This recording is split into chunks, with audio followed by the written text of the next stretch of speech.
este encuentro, este nuevo encuentro de los miércoles de San Antón, desde la madrileña calle de Hortaleza, la iglesia de San Antón, estos encuentros organizados por Mensajeros de la Paz y de mano del Padre Ángel. Hoy vamos a incidir en un tema que está de moda en España, en todo el mundo, que es el de las residencias de ancianos. Como recordaréis, es un tema que hemos tratado con Manuel Castro hace muy pocos días, pero él nos habló de un nuevo modelo que Mensajeros de la Paz quiere lanzar al mundo, que es Mensajero Sol, un concepto en el que el último lugar donde se lleva a los abuelos es a la residencia, fundamentalmente en casa, donde estén rodeados de su gente y de sus cosas. Pero tenemos un problema, que es hay que gestionar lo que hay. Los cambios no es dar un botón y todo se soluciona, sino que hay una ingente cantidad en España y en todo el mundo de abuelos y abuelas hechos a un sistema y hay que seguir gestionándolo. Con Manuel recordaréis que hablamos un poco de cómo se gestionaron, de cómo nacieron, se generaron las residencias, cómo fue el cambio social en el que la mujer empezó a trabajar y por tanto no se podía cuidar de los abuelos en casa. Nace por tanto esas residencias, e enfatizo residencias que no hospitales, y cómo poco a poco han ido evolucionando y realmente ha sido un sistema que ha funcionado y que de hecho, y así creo que lo vamos a subrayar hoy, sigue funcionando. Por supuesto, como todo en la vida, como todo lo humano, susceptible de mejora.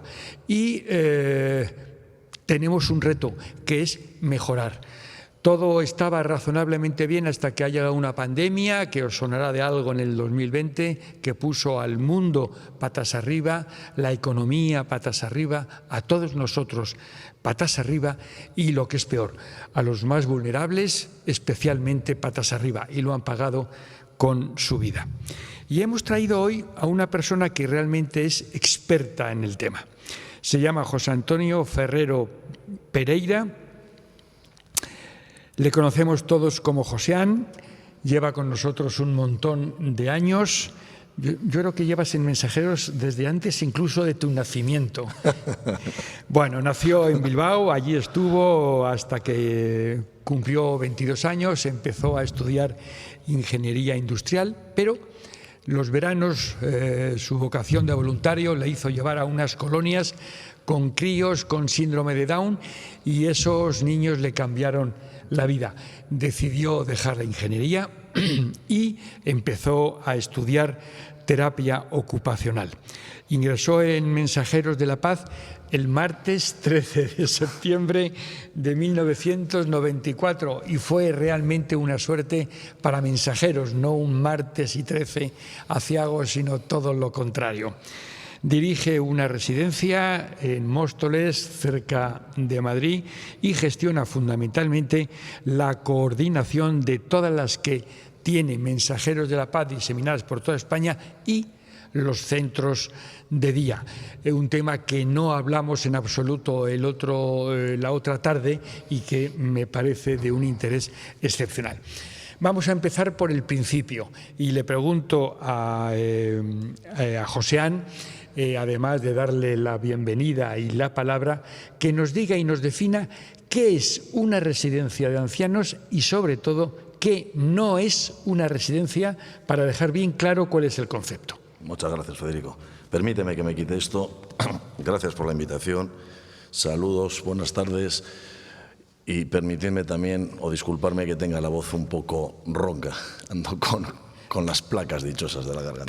Te la vamos a romper con el acto de hoy. Sí, yo creo que sí. Bueno, lo que es una residencia, o debería de ser una residencia, debería de ser una de las cosas más bonitas que todo el mundo se tenía que centrar en ella. Sobre todo aquellas personas donde confían en una arquitectura, un sitio, un lugar donde dejar a las personas mayores, padres, tíos, y que creen que el dejarles allí va a ser en provecho y en beneficio, como debería de ser así, implantado por una sociedad en la que todos creemos y nos preocupamos de que las residencias son un sitio para estar cómodos, tranquilos, bien ocupados. Pero es verdad lo que decías antes, que lo que no es una residencia es un hospital. Pero es que las residencias, Federico, ha dado muchos vuelcos, porque en estos años las residencias se pretendió que fueran hoteles y, de hecho, desde algunos estamentos privados se pretendía o se quería tratar a los usuarios pues como si estuvieran en un hotel, y tampoco era eso.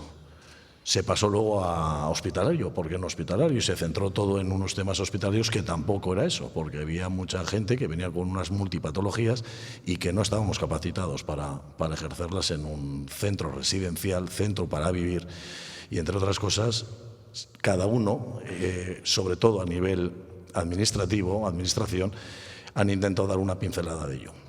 Sin embargo, yo creo, en las residencias lo que se está olvidando, o se ha olvidado, que era un momento muy idóneo, muy propicio ahora con la pandemia, donde se nos ha puesto en el disparatero para todo, para lo bueno y para lo malo. Pero en lo bueno, donde se prometía y se nos decía que iban a cambiar y que iban a hacer un esfuerzo tremendo porque las residencias mejoraran, pues desgraciadamente se está pasando ya todo lo pospandémico y estamos volviendo al inicio que estaba antes. Y Cierto es que la pandemia también ha afectado a los hospitales, sí, que también los hospitales hay que revisar también el funcionamiento, los límites, las capacidades.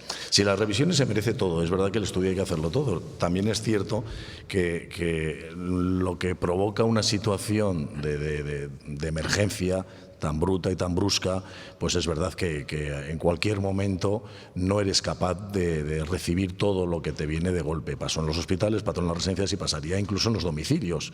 Un domicilio que tiene a una persona mayor y que quería llevar al hospital a su familiar, pues dependiendo de cómo estuviese el hospital, lo mejor que le podían decir es como nos decían en las residencias, dejarlo en las residencias, que al fin y al cabo son sus casas y ahí están bien. Porque si venís al hospital, pues están en una camilla, están en un pasillo, etcétera, etcétera. Eso fue una desgracia.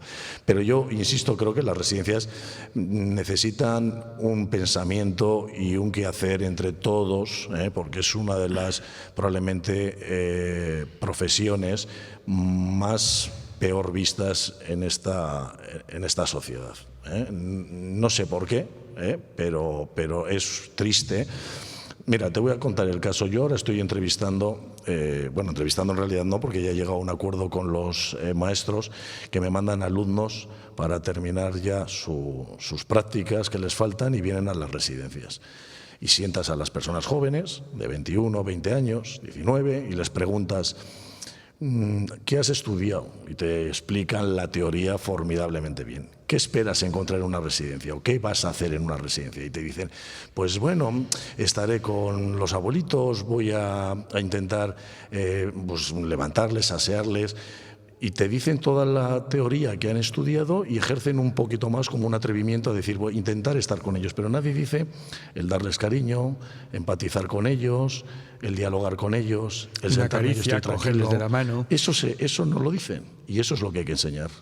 Desgraciadamente, en esta profesión no son los mismos técnicos, médicos, terapeutas, los que trabajan en una residencia que los que están en un hospital. Se ve de otra forma y lo ven toda la sociedad. Lo ven los familiares, que a veces se pierde el respeto a ese técnico que está en la residencia y parece que el técnico que está en el hospital es más o mejor que el que está en una residencia, cuando las carreras son las mismas, los estudios son los mismos, etcétera, etcétera.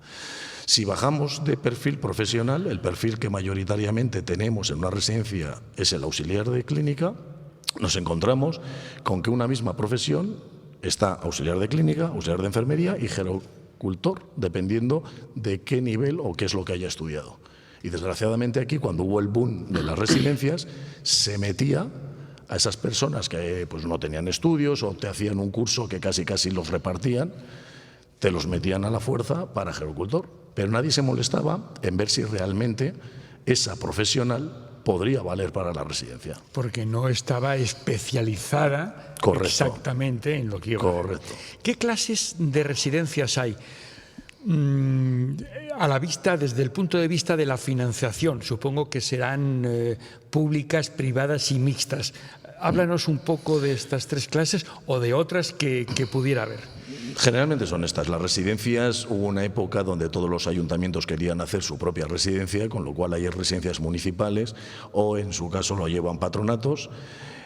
todos se apuntaban el tanto porque querían que sus vecinos se quedasen en su propio pueblo y a la vez también estuvieran contentos con el alcalde de turno. Pero las residencias mayormente ahora son o privadas o son públicas. Las privadas es esa empresa donde quiere sacar una rentabilidad, un beneficio, y sobre esa marcha pues tiene unos precios que a veces varían dependiendo incluso, no son precios fijos, dependen incluso de la capacidad o ocupación, mejor dicho, perdón, de la ocupación de la residencia. Si la ocupación de la residencia va muy bien, pues los precios se mantienen, pero si la residencia va muy mal, pues hay que hacer paquetes, ahorro o paquetes. Se trata a veces estas situaciones como si fueran compra y venta. Y eso es lo Cuando dices ahorro, quiere decir menos dinero. Cuidado. No, el cuidado es el mismo. El cuidado, yo ahí creo que es importante dejar claro que en todas las residencias se tiene un mimo y un cariño excepcional. Me refiero al ahorro económico. Si hay menos, al no estar unido este sector, los precios fluctúan de una forma desorbitada, porque si ves al vecino que está llenando y que tú lo tienes, pues obviamente vamos a sacar un paquete donde ponemos 3 meses gratis y el cuarto le ponemos. Eso es el ahorro. A modo de ejemplo, reconozco que lo que te pido es muy genérico. ¿Cuáles son los precios? Lo sabrá. ¿Cuál es la horquilla de precios en las residencias privadas? ¿Entre 3.000 y 6.000 euros, pongo por caso? No, yo creo que eso es desorbitado. A ver, depende mucho de las zonas también. No es lo mismo Madrid capital, centro, que cualquier otra capital de provincia menos ocupada y menos.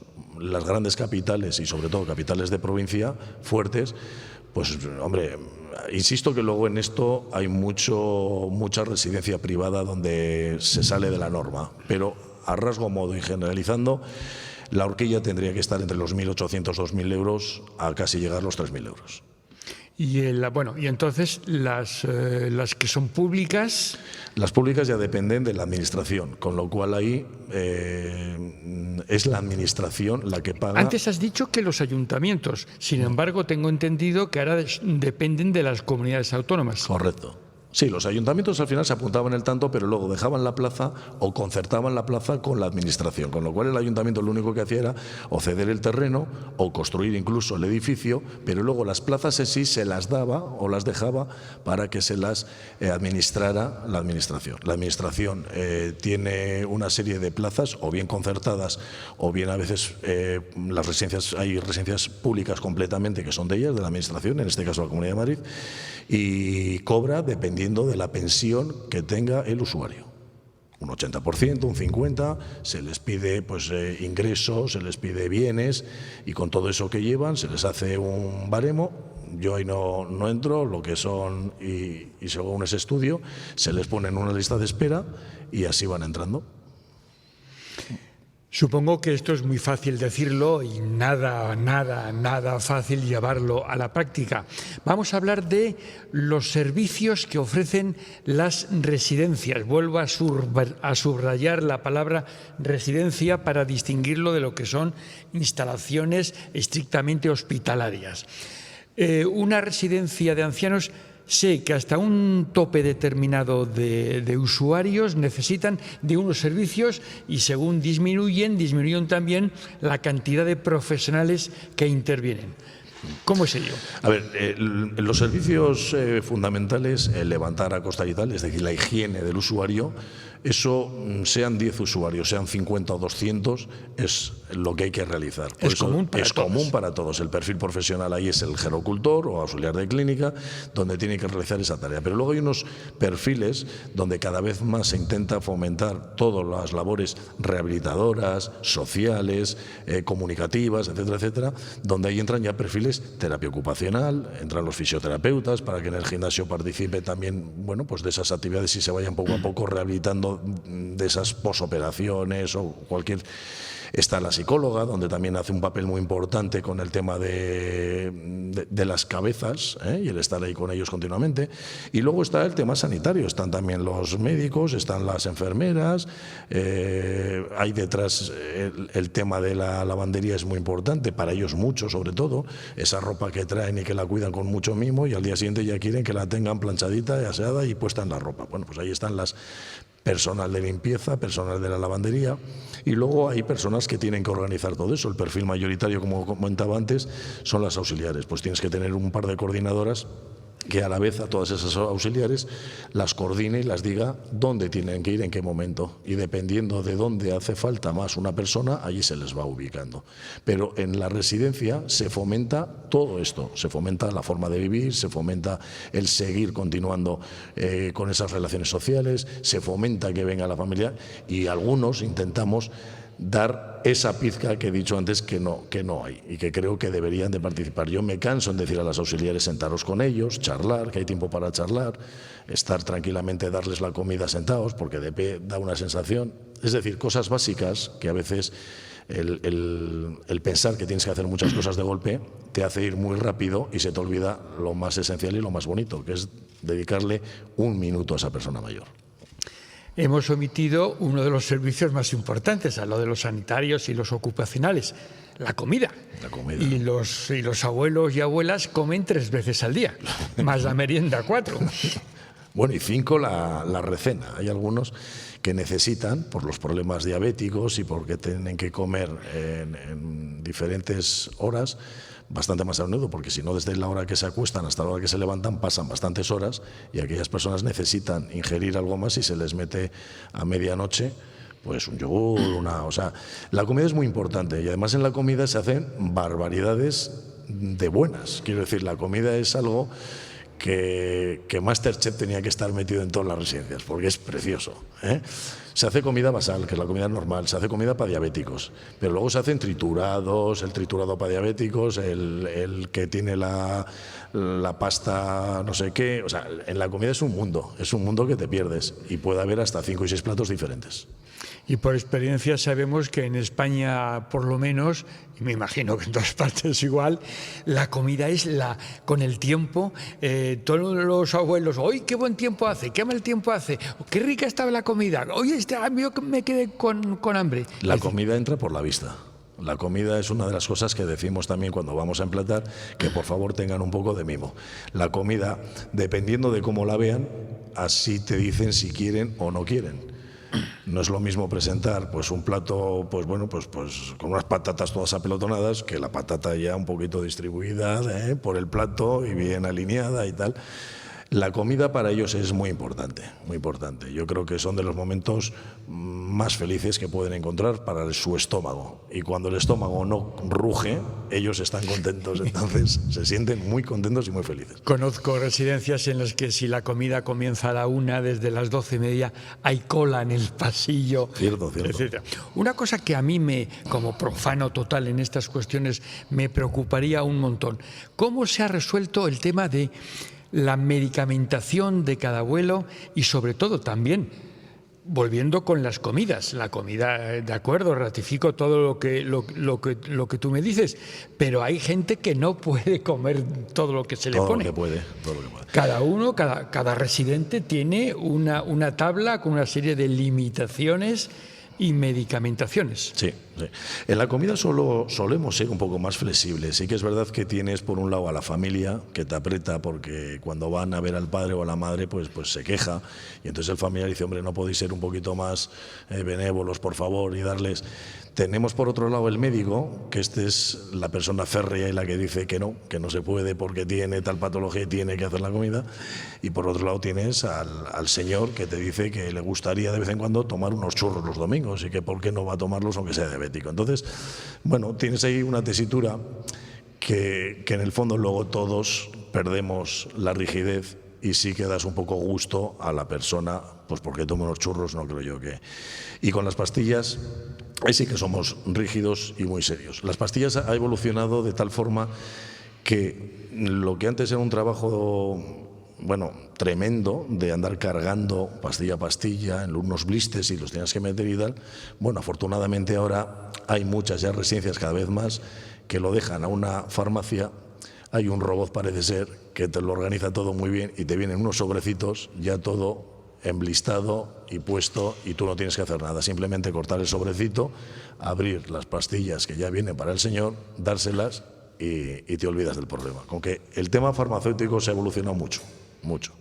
Y ha evolucionado para bien, para resolver muchísimos problemas de logística. Porque, efectivamente, en la farmacia había que reconocer pues que como humano que eras, pues igual una pastilla en lugar de ir a la cena iba al desayuno y te dabas cuenta ahí, pero lo mejor para los errores era que una máquina te haga ese trabajo. Porque el abuelo además fundamentalmente lo que hace es olvidar, me la he tomado, no me la he tomado, tomármelo 2 veces, no tomármelo, qué hago, qué no hago.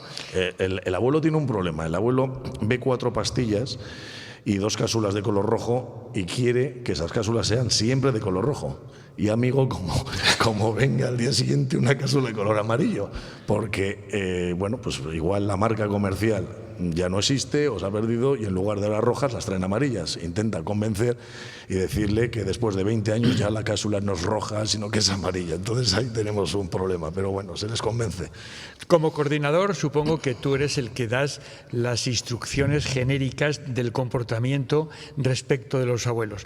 Hicimos tú y yo un curso de ética en las residencias y una de las preguntas que se hacían, que a mí me llamó mucho la atención, fue que no hay que ir en contra de la voluntad de los residentes. Por ejemplo, no está permitido fumar en las residencias, pero un hombre que ingresa en una residencia que lleva fumando 70 años, es más perjudicial cortarle de tajo el vicio. Sí. ¿Hay cierta permisividad? ¿Cómo hacéis? Hay mucha permisividad, hay mucha. Algunos, y eso sí que procuramos que lo respeten, siempre es decirles que en la habitación por favor no fumen, pero siempre se les habilita un local cerca, o una sala o el patio para que fumen. No somos tan rígidos en ese tema, porque lo entendemos, porque ellos se ponen además muy nerviosos, se ponen muy preocupantes y siempre están luego con el tema del tabaco, eso es verdad. Con respecto a lo de la ética, cuando paso por las residencias, a quien se lo digo es a los directores para que a su vez se lo diga a los trabajadores y les digo que no se olviden de esa ética profesional que deberían de tener y que miren más a las palabras, volvemos una vez más, el cariño, la empatía, el estar, que yo creo que esa es la base ahora de las residencias, porque si no, nos vamos a ir a los centros como Castilla y León, una comunidad autónoma que ya está haciendo un modelo asistencial, el modelo este que dice centro europeo o nórdico, donde según ellos las unidades de convivencia se basan en una reducción de las personas en la residencia, ya no son para atender a 200 o 50, sino que 2 auxiliares se preocupan de 12 o de 14 dependiendo de... Y se supone que tiene que estar continuamente con esas, que sea el personal de referencia, la atención directa que llaman, que en realidad la atención directa la hacemos todos, sean grupos reducidos o no, porque cuando tú la atiendes es lo que no se puede es una persona o un trabajador para un usuario, eso es obviamente, pero cada vez se está intentando más reducir los grupos para que el feedback del trabajador con el usuario sea una estimulación continua y la persona que lo recibe esté haciendo o intentando hacer algo, o por lo menos prestar atención y no se nos duerma, como a veces vamos a las residencias que muchos de ellos están medio dormidos o cabeza abajo, pues porque bueno, te descuidas o no hay tiempo para prestar a todos. Mensajeros tiene muchas residencias diseminadas por toda España. ¿Cuántas aproximadamente? Mensajeros tiene unas 100 y algo por toda España. Con un total aproximado de abuelos. Abuelos habrá unos 5.000 camas, fácil. ¿Qué llamáis a la vista de este abanico de tamaños? ¿Qué es lo que entendéis por una residencia pequeña, mediana o grande? ¿Cuáles son los números fronterizos entre una y otra categoría? En población no sabría decirte, pero la residencia pequeña es aquella residencia que hay muchas, sobre todo fuera de los extrarradios de las ciudades grandes, donde cualquier casita estilo chalet se hace residencia. Pueden abarcar desde una docena de personas a una veintena. El tamaño medio, pues desde esa treintena, veintena a unos 60, 70, ya es un chalet más grande, con alguna altura arquitectónica en piso. Y luego ya la grande, pues a partir de 100, 100 y algo, ya estamos hablando de residencia grande, donde algunas ya se pasan, pasado de 200 ya son extra. Yo conocí la de La Bañeza, que creo que es la mayor. 300 y pico, es una pasada. Que es una barbaridad. Esas hoy por hoy ya a nadie se le ocurre hacer una residencia con esa cantidad de personas. Has pasado muy deprisa, como Usain Bolt, por la palabra chalet de 2 plantas y tal. Pero ese chalet no vale cualquier chalet. Tienen que tener una cantidad de acondicionamientos para, por ejemplo, las barreras arquitectónicas, la accesibilidad. Barreras arquitectónicas, rampas en vez de escalones, pasamanos por todas partes. Los lados. Sí, sí, esas son las condiciones que tiene que tener el chalet. Incluso muchos, bueno, si es planta baja no, pero si empezamos ya con pisos, pues los ascensores tienen que ser obligados también. Y las salidas de emergencia, que ahora están muy pendientes también de eso, pues aunque sean por el exterior, se sacan al exterior y se sacan las salidas de emergencia. Yo he trabajado como abogado muchos años y he tenido algunos incidentes, excepcionalmente pocos, de roces entre residentes. Bueno, hay gente que de mal humor, gente que convive mejor y peor. ¿Cómo se resuelven? Siempre con buena voluntad y... Siempre pacificando desde el director a cualquier trabajador que pase por medio, los voy a discutir y les diga hasta aquí hemos parado. Pero sí que es verdad que la convivencia pues a veces suele ser difícil y no vamos a engañarnos, la persona que ha sido difícil porque ha tenido una personalidad complicada en su vida, pues porque entre en una residencia no la va a perder, siempre va a seguir esa misma personalidad. Entonces, si personalidades muy fuertes chocan, pues lo que hacemos inmediatamente es o intentarles cambiar de habitación o que no estén muy juntas en las habitaciones o incluso separarles en el comedor. Las convivencias lo que demuestra al fin y al cabo luego es ver esa personalidad de cada usuario y cómo lo enseñan. Día a día van enseñando poco a poco ese genio o esa transformación o esa queja. Hay algunas personas que siempre se quejan porque, como bien decíamos antes, la comida y la lavandería para ellos son los momentos más fundamentales. Para otros no. Sin embargo, para otros dan prioridad a que cualquier trabajador se pare, tenga un ratito con él y hable. Para otros es el mantenimiento, porque está detrás de los de mantenimiento, porque hoy ha visto una raya y una grieta y a ver si esa grieta le va a tirar la pared. O sea, lo que se vive en una residencia es tan hermoso y tan bonito que yo creo que todos deberían de pasar por ver lo que allí se vive y lo que allí se fomenta, que desgraciadamente no se hace. Desgraciadamente nos vienen estos colegios o esta gente que quieren hacer todo a la vez el mes de diciembre, porque bueno, pues se va a cerrar los colegios, viene la Navidad, son unas fechas muy entrañables, muy bonitas, pero pasa enero y allí no aparece ni Dios. Y vuelves a estar más solo que la una. Llega diciembre y otra vez todos quieren de golpe, te llaman los institutos, los colegios, las amas de casa, la coral de no sé quién, el ayuntamiento, porque van con los... Y a veces tienes que decir a algunos que no, porque no hay fechas para darles a todos. Y sin embargo el resto del año no hay. Por eso antes yo comentaba, igual no lo he hecho, yo creo que el tema de las residencias, además de los modelos, tendríamos que incidir mucho en la enseñanza a esa gente, a los chavales que aprenden una profesión o los que no quieren aprender una profesión, pero que sepan que hay ahí en las residencias. A mí me gusta mucho cuando he ido alguna vez por Andalucía y veo que hay un programa dedicado a los mayores en televisión. O en Castilla y León, antes, no sé si la seguirá viendo, desde Valladolid, la cadena SER emitía radiofónicamente 1 hora tal día dedicado a las personas mayores. Yo creo que eso se tenía que fomentar más. Probablemente aprenderíamos todos mucho más de las personas mayores. No nos distraeríamos con estas islas de tentaciones y chorradas de esas que hay. Igual podríamos poner una isla de mayor. Aprenderíamos mucho, cogeríamos un ejemplo bárbaro y seguro que nos iban a decir muy buenas palabras.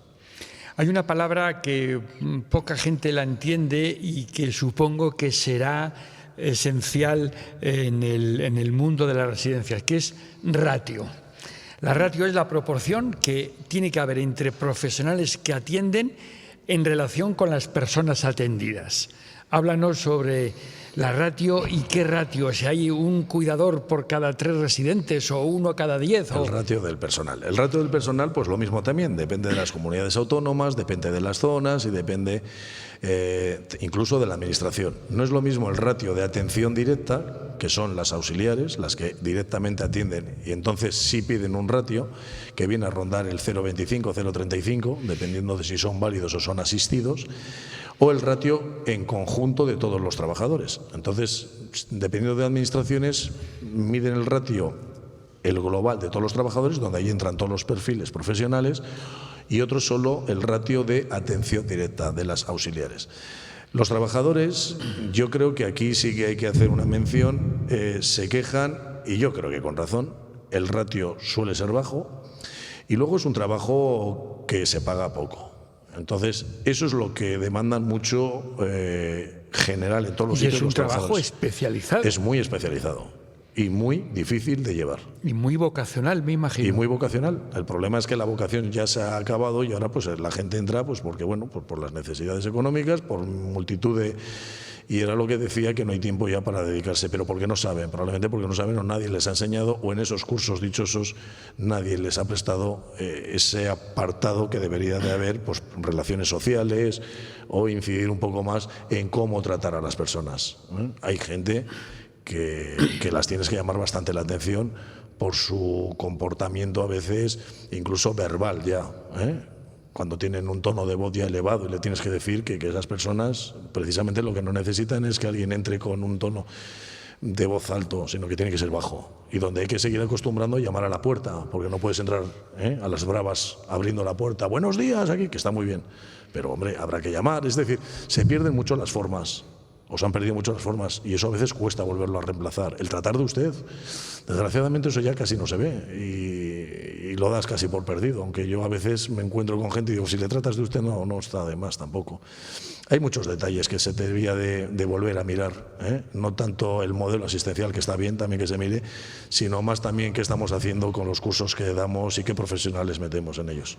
Hay un plus, esa vocación, ese espíritu vocacional que mueve a la gente, muchas veces por obligación, por necesidad económica, pero al margen de un buen servicio, una caricia en un momento determinado es esencial, y es lo que quizá más necesite el residente, el abuelo.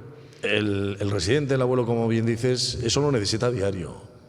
Lo que pasa es que es verdad que pues a diario igual no puedes estar con todos dándole una caricia y dedicándole el tiempo, pues porque desgraciadamente, insisto, los ratios son los que son. Pero si por la mañana cuando le vas a levantar, que a todos hay que levantarles, a unos les levantas con más ganas y a otros, pero a todos hay que levantarles, pues yo creo que ese es el momento propicio para preguntarle qué tal ha dormido, cómo está usted. Y bueno, el agarrar lo vas a agarrar, con la caricia ya está dándole de la mano, y el decirle, venga, vamos al comedor. Eso tiene que ser a diario, no puede ser que solo cuando yo esté contenta, cuando entre a trabajar. Los problemas todos tenemos, los problemas intentamos, hay que dejarlos siempre fuera, pero de puertas para adentro hay que saber bien claro con quién trabajamos y qué es la persona que te vas a encontrar. Y la persona que te vas a encontrar hoy puede estar malhumorada, pues porque ayer su hija le ha dado un disgusto o ha tenido una desgracia el nieto, y te lo encuentras pues triste o apesadumbrado o incluso pues nervioso y, ¿por qué no?, cabreado porque le han quitado 5 euros o ha perdido 20. Ahí es donde la persona no puede actuar de la misma forma todos los días.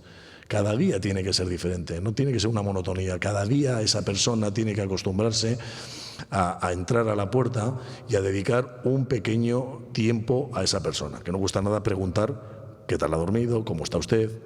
Hablo con personas que, pero bueno, igual ahora me oye alguien y me dice, bueno, pero no todas responden. Si ya sabemos que no responden todas, y muchas están en sillas de ruedas y otras están que no contestan por su patología, pero ahí sí, al levantarles cuando les vas a duchar, pues con más mimo, con una caricia, yo creo que es lo más fácil y lo más sencillo que se puede hacer. Hemos hablado de un tipo de residencias, de residentes, y no todo es feliz, como esos anuncios de seguros que se ven abuelitos y abuelitas jovencísimos riéndose. Me refiero a los grados de dependencias de los residentes. Cuando un abuelo es dócil, cariñoso, cordial y educado, no hay nunca ningún problema. Los hay que por su carácter no lo son, pero lo peor de todo, que hay muchos que tienen una incapacidad, deterioros cognitivos que les impiden hacer una vida normal. Y ahí sí que se exige un trato no especial, especialísimo, y no una atención vocacional, sino especialísimamente vocacional. Exquisito, sí. Son las personas, a ver, los niveles vienen a ser en algunas administraciones 3, en otras han quedado en 2. Se les consideraba antes, las palabras que utilizábamos, la jerga era válido, aquella persona que casi no le tienes que hacer nada, pero bueno, si le ayudabas a levantar o si tenía que ayudarse a vestir, pues se le ayudaba. Pero digamos que bipedestalmente, es decir, que se ponía de pie y aguantaba, ese era el que considerábamos válido. El asistido 1 era el que ya necesitaba un poco más de ayuda e incluso podía ir en una silla de ruedas. Y el asistido 2 era el gran dependiente. En los casos donde incluso hay personas que están encamadas, que no se las puede levantar, o en las sillas de ruedas con una pérdida ya casi total de, bueno, pues cognitiva, ¿eh? Y esos son los grandes asistidos, que se llaman. Con esa gente se les pide mucha paciencia. Es que no lo puedes hacer de otra forma tampoco. Es que no puedes ir rápido con una persona que necesita pues unos cuidados extremos. Entonces con eso sí que se lleva más auxiliares a esa carga de trabajo, y con las personas, que los válidos o los semis, pues ahí va una carga inferior de auxiliares. Obviamente necesitan menos ayudas, pues van menos auxiliares. Y donde más se necesita, pues refortaleces esas áreas con más auxiliares. Formo parte del coro del pueblo en el que vivo y todos los años vamos a cantar a la residencia del Casar. Empezamos con villancicos aproximadamente serios para terminar pues, con las canciones populares y tal. Y lo que he visto es que la gente se revoluciona. Si cantamos los villancicos tópicos típicos de toda la vida, bueno, ancianos apáticos, medio dormidos, de repente cobran la vida, se les encienden los ojos, ríen y aplauden contigo. Es toda una experiencia, ¿no? Y lloran, se emocionan mucho. El volver a recordar y a pensar, se emocionan muchísimo. Esos son los recuerdos más gratos que se les puede. El día del 26 de julio, el día del abuelo, es un día muy especial. Es un día donde todas las residencias montamos una fiesta que tiramos casi la casa por la ventana. Y se emocionan mucho. Nosotros en Móstoles, hasta hace 2 años, porque ahora con esto de la pandemia no se ha hecho, veníamos a hacer fiesta de globos, de agua. Invitábamos a los hijos de los trabajadores, allí se presentaban. Y no andábamos con remingos. Si tirabas un globo a un abuelo y se mojaba, pues se mojaba. Y el abuelo tenía que aguantar, y tan contentos. Venían muchas familias, eran las primeras que decían que se lo habían pasado genial y que sus padres pues estaban. Yo creo que cualquier, lo que decíamos antes, fiesta, coro, algo que salga de la normalidad diaria, se emocionan y lo pasan muy bien. Por eso, a las terapeutas que hacen una labor encomiable, cuando siempre hay oportunidad, el bingo no puede faltar, algún baile o fiestecilla una vez o 2 al mes tiene que existir, eso se emocionan mucho, ¿eh? Y además enseguida se arrancan las que pueden bailar, las que no, porque están sentadas en una silla, pues con las palmas aplauden. O sea, el emocionar a una persona mayor, yo creo que es fácil, es muy fácil. Si tienes ganas de hacerlo, yo creo que es fácil, porque además no hace falta ni música, simplemente contando 2 chistes se emocionan.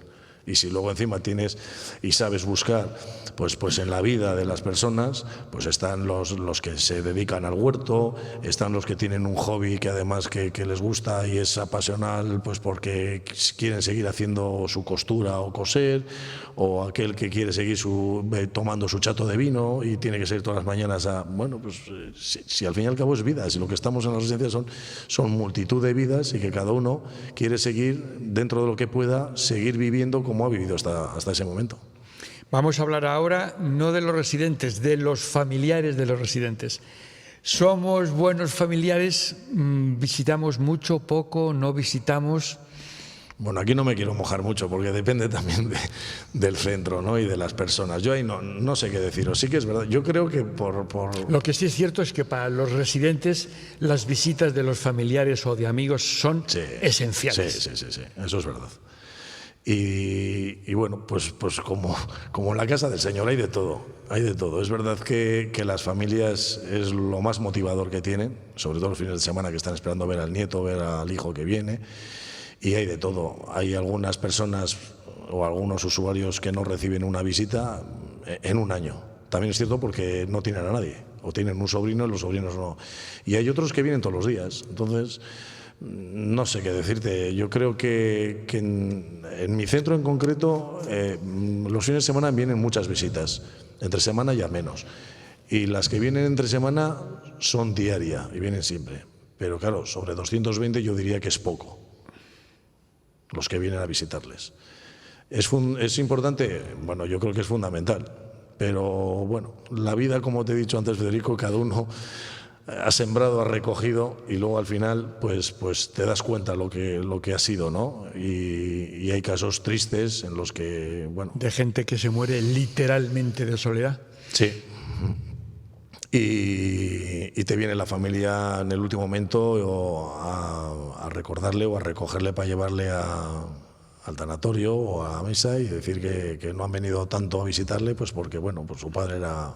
lo que fuera, ¿no? Te encuentras con todo. Es decir, las visitas son muy importantes. Los familiares luego también son duros porque es normal, exigen y piden o creen lo que tienen que o tenemos que dar a su familiar. Y ahí las familias pues a veces pierden un poco el sentido de lo que es la residencia y creen que estando en una residencia ya todo vale y todo lo que dicen tiene que... Y ahí a veces, yo creo que se equivocan a veces, ¿eh? No siempre tienen razón. Es decir, yo creo que lo que menos importa es la ropa, si no aparece, pues no sé, la falda o el pantalón. Yo creo que deberían de preocuparse si realmente el abuelo está bien y se portan bien con ellos y se la atiende.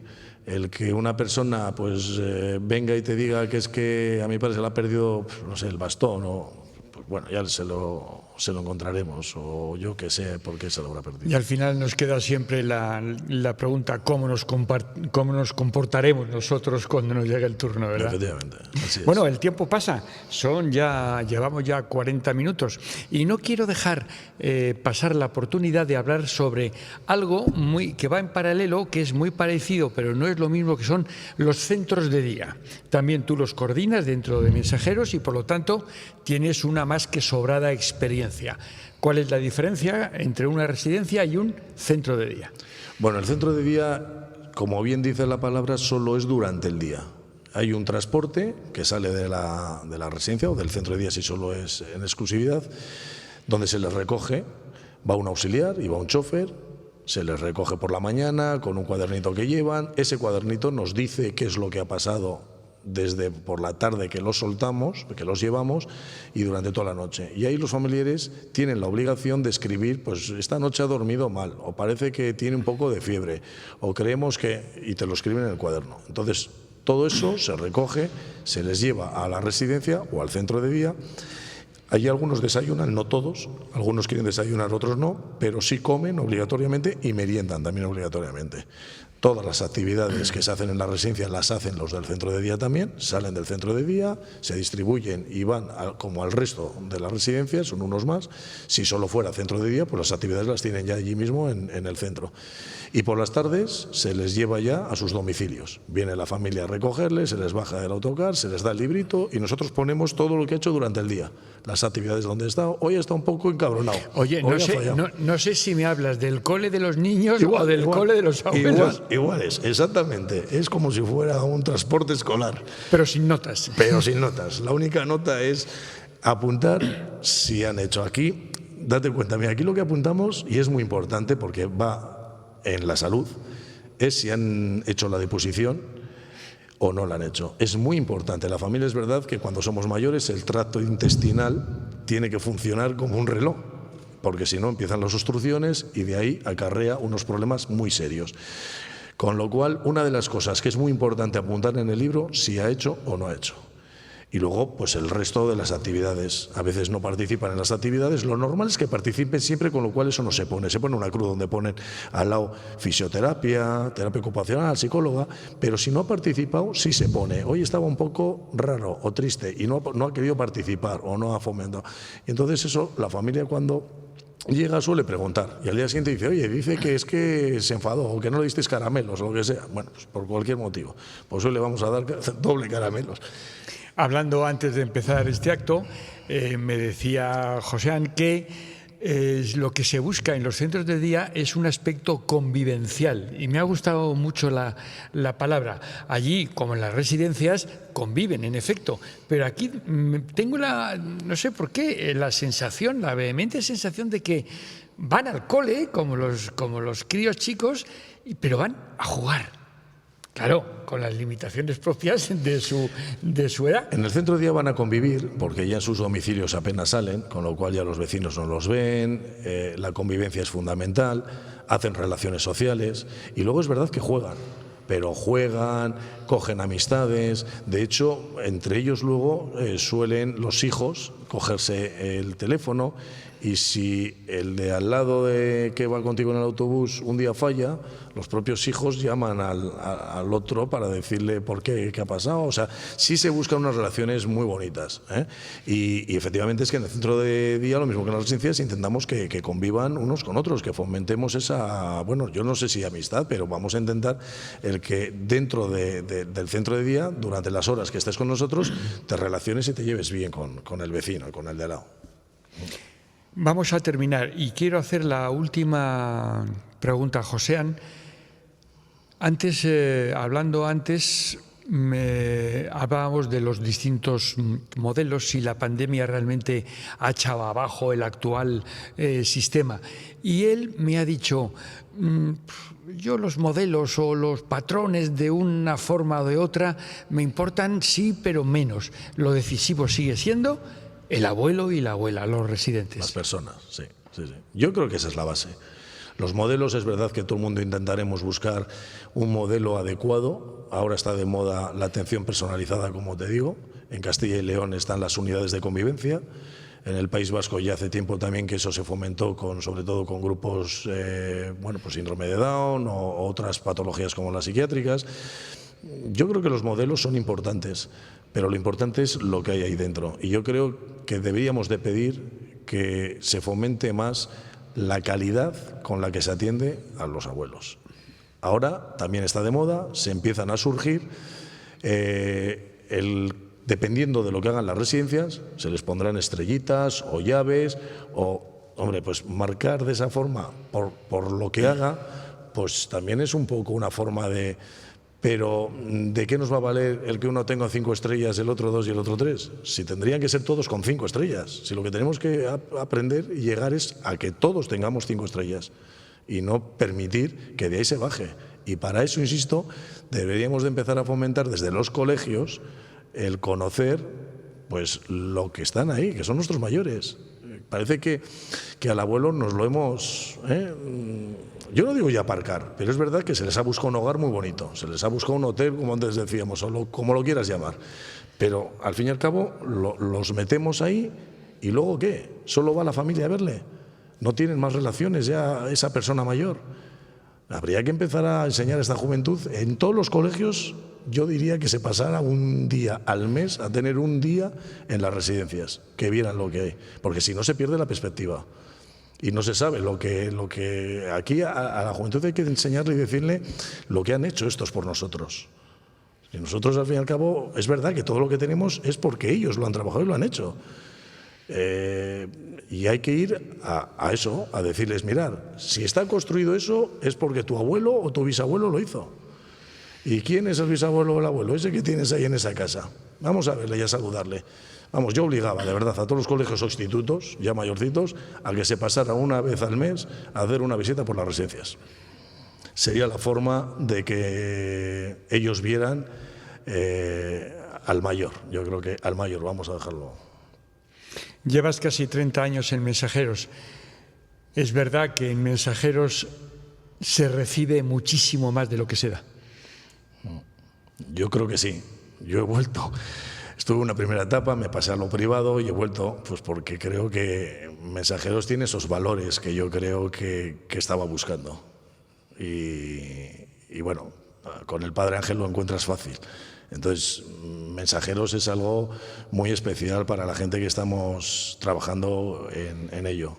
Y no pierdes de vista el factor humano y el factor cariñoso, amigable, etcétera, etcétera. Yo creo que debería haber más asociaciones como Mensajeros. Como a todos los invitados, le damos el regalo. El regalo, ya sabéis, consiste en una estatua que diseñó el Papa Francisco. Es un sin techo durmiendo en la calle. Con nuestro agradecimiento se lo damos a Josean para que lo tenga. Pues muchas gracias y lo dejaré en el despacho, para que lo vea todo el mundo, lo bonita que es, la verdad que sí. Pues hasta aquí la reunión de hoy. Otro miércoles más en los encuentros de San Antón, encuentros sociales, encuentros religiosos, encuentros que hablamos de ética, deportes, aventura, religión, de todo. Todo al amparo de Mensajeros de la Paz y todo en esta iglesia de San Antón, que ya sabéis que la queremos convertir en la iglesia románica del siglo XXI, el punto de encuentro donde no solamente se viene a rezar o a escuchar música, a charlar y a conocer a gente tan interesante, tan importante, y quiero rendir homenaje como Josean, que hace de este mundo un mundo mejor. Muchísimas gracias y hasta el próximo miércoles desde la Iglesia de San Antón. Muchas gracias por vuestra atención.